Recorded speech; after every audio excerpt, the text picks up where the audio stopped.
Hello, everyone, and welcome to another episode of Through Africa. I am your host, Mercy Bamgola.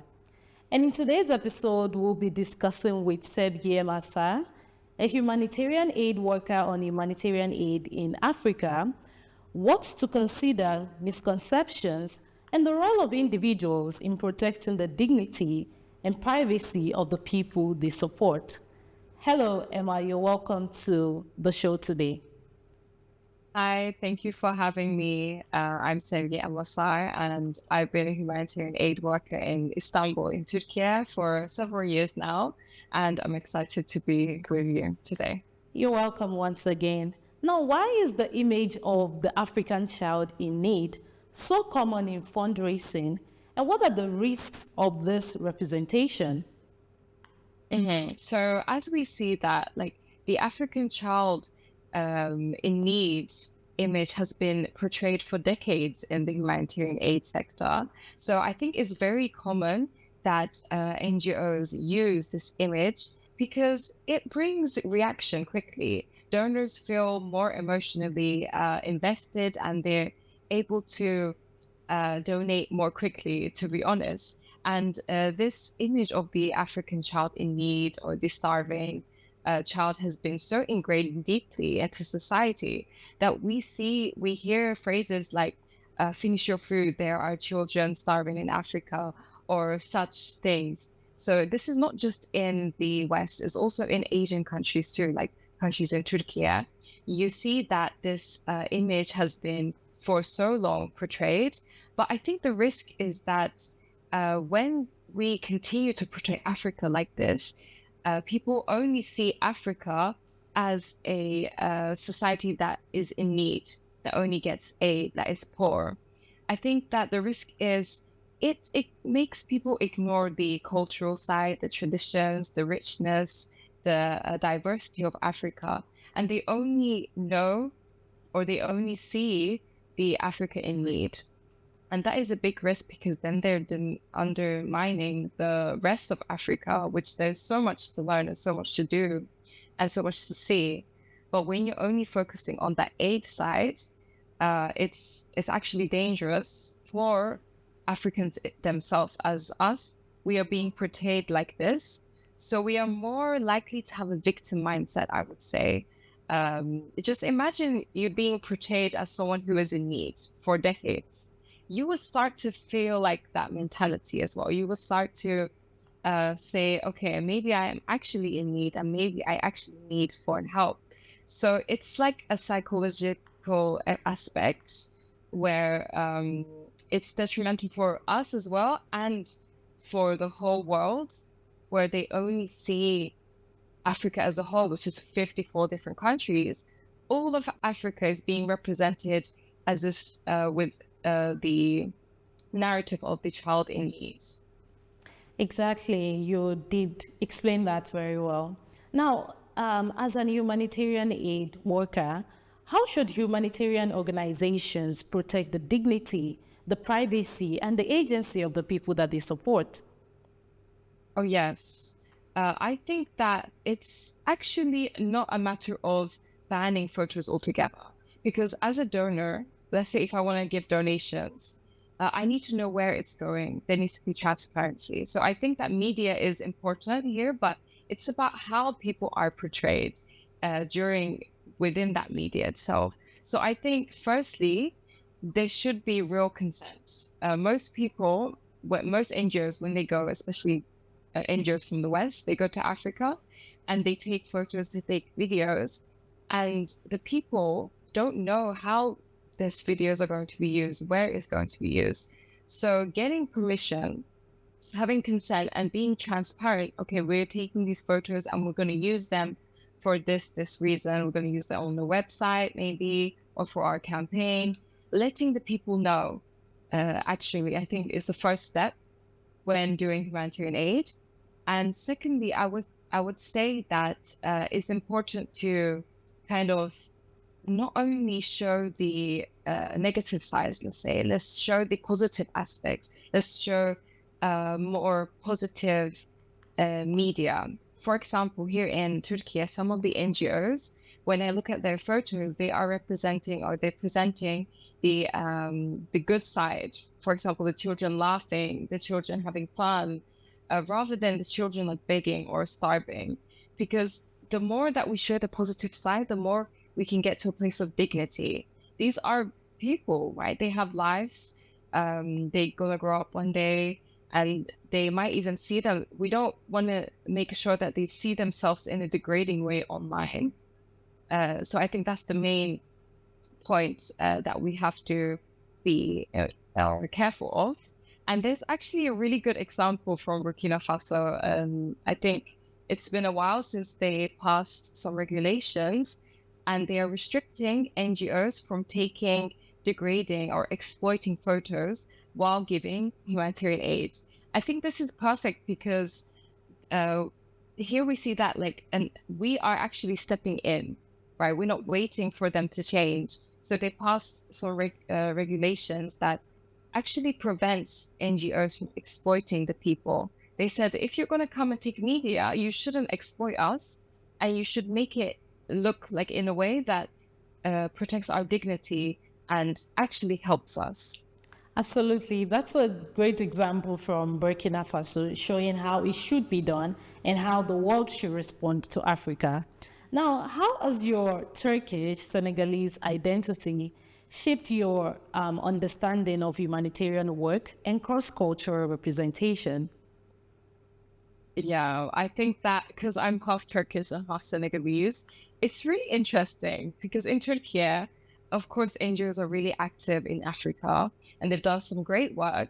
But when you look at the workers actually in the NGOs, you see that majority are Turkish or even Arab, but there is very little representation of Africa in the workers themselves. So me being half Turkish and half African actually brings the perspective of, yes, I understand the Turkish society, I understand how they think, but I also understand Africa because I'm also African too. So I'm able to bring that perspective to me to work and raise awareness. I'm able to detect the realities of some campaign and see, okay, this is, tell people maybe this is not the best for Africa. We should change the words. We should change the narrative. Maybe we should change the photo here, because I know that we need to be careful when it comes to representing Africa. And what I try to do is I try to kind of spread awareness in my questions. For example, the other day, a lady told me she wants to go to Africa. That's her biggest dream. She wants to go there to meet the children, the kids. And I said, okay, where in Africa? There's 54 countries. Which African countries? And she paused. She had like a moment to think. So I'm kind of like challenging them to see or to think more broader and to see the beautiful side or the other culturally aspects rather than the needy side. Because I think that in Türkiye, it doesn't come from a place of negativity. For example, in the West, you would see there's a more, I would say, colonizing aspect. But in Türkiye, it's more of because it comes from our Islamic values. They want to help. They want to give charity.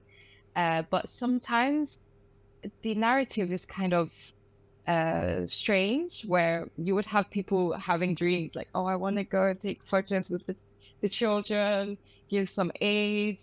And I kind of ask questions to make them see the different aspect. I say, okay, you maybe can go to visit Africa to see the beautiful landmarks, to see the nature even, while you're going to help as well.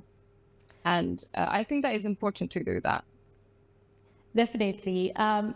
We've talked about what Burkina Faso is doing. We've talked about what you are doing.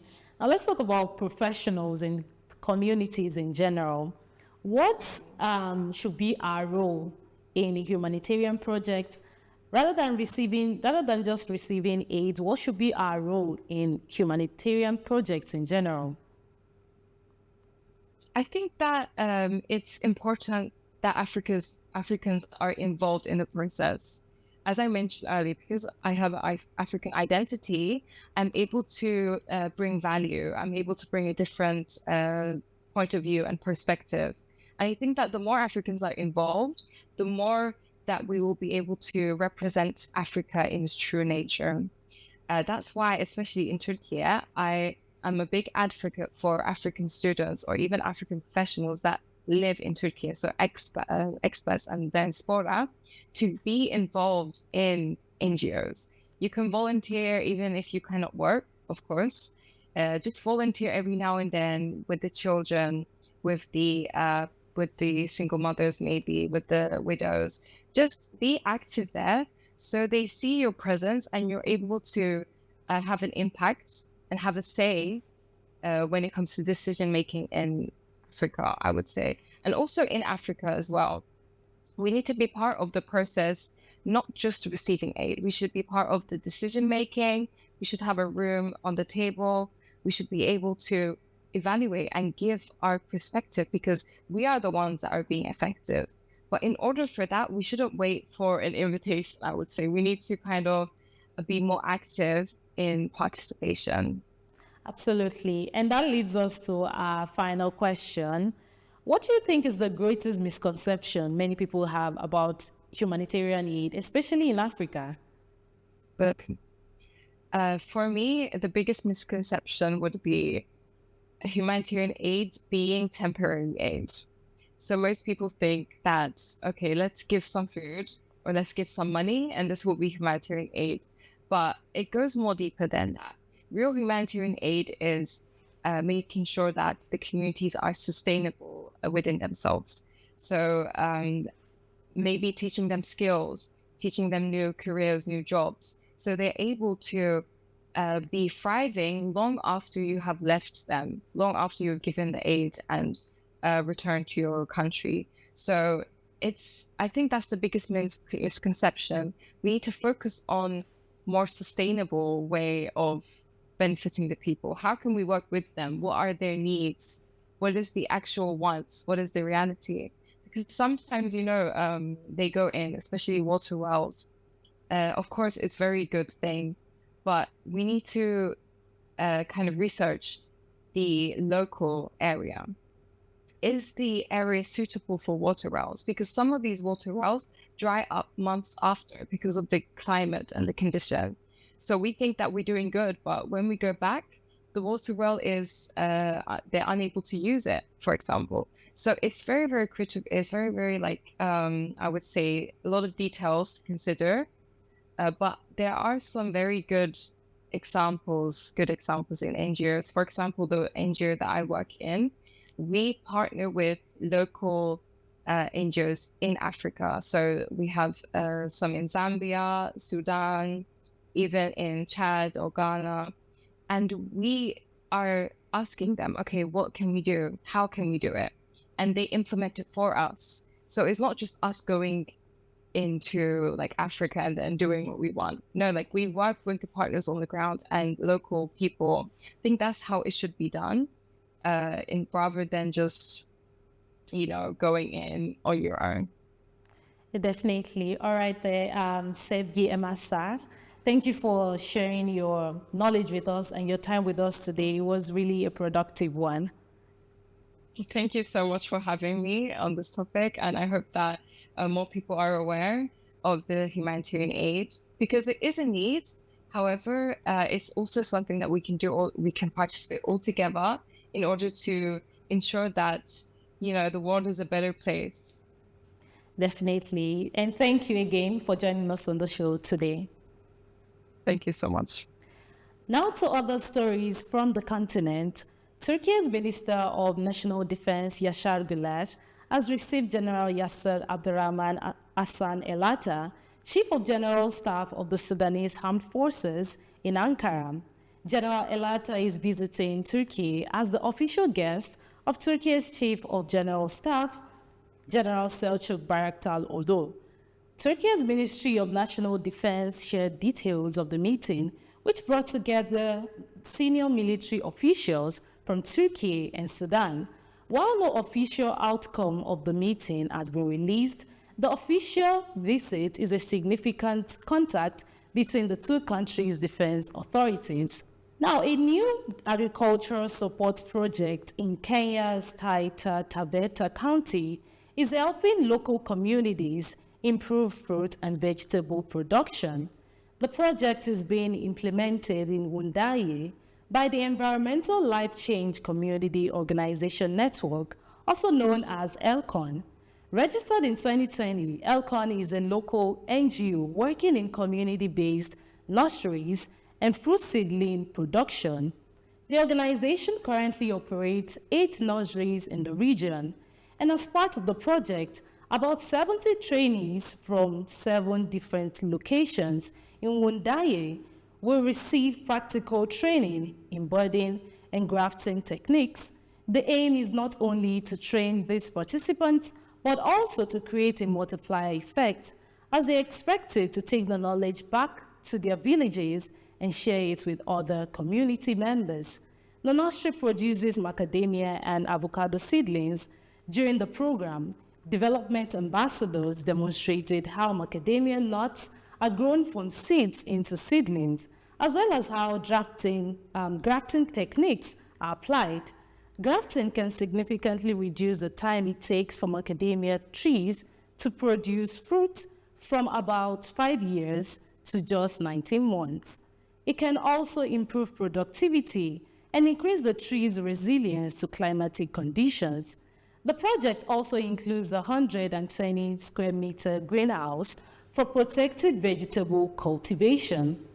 Development ambassadors installed a drip irrigation system at the site. This is particularly important for Wundaye, which is located about 1,400 meters above sea level.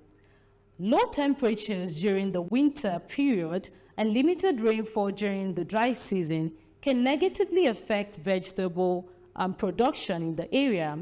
The new greenhouse will allow farmers to grow peppers, eggplants, and tomatoes at higher yields, while reducing the impact of these climatic conditions. Overall, the project is expected to directly benefit 500 families and indirectly reach about 2,500 people.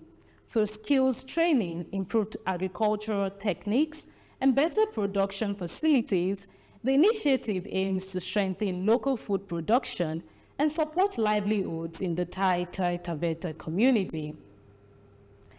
Now, TİKA's development ambassadors are continuing their field activities in Kenya as part of a new program designed to give young participants direct experience in international development cooperation. According to TİKA, the participants receive training through the TİKA Academy before taking an active role in projects carried out in different parts of the world. The program aims to introduce young people to Türkiye's human-centered approach to development cooperation and allow them to gain practical field experience. In Nairobi, the development ambassadors are continuing their work with the support of the Turkish Embassy and the TİKA Nairobi Program Coordination Office. TİKA says its work in Kenya focuses on areas including education, health, clean water and hygiene, support for disadvantaged groups, and income-generating projects in agriculture and animal husbandry. TİKA has operated through its Nairobi office since 2012, which also supports projects in other countries in the East African region. And with that, we have come to the end of today's episode of Through Africa. If you would like to send us questions or suggestions on the show as you have watched today, kindly do so on all our social media platforms as AFROTURK TV. I'll see you in the next one. Until then, stay safe and goodbye.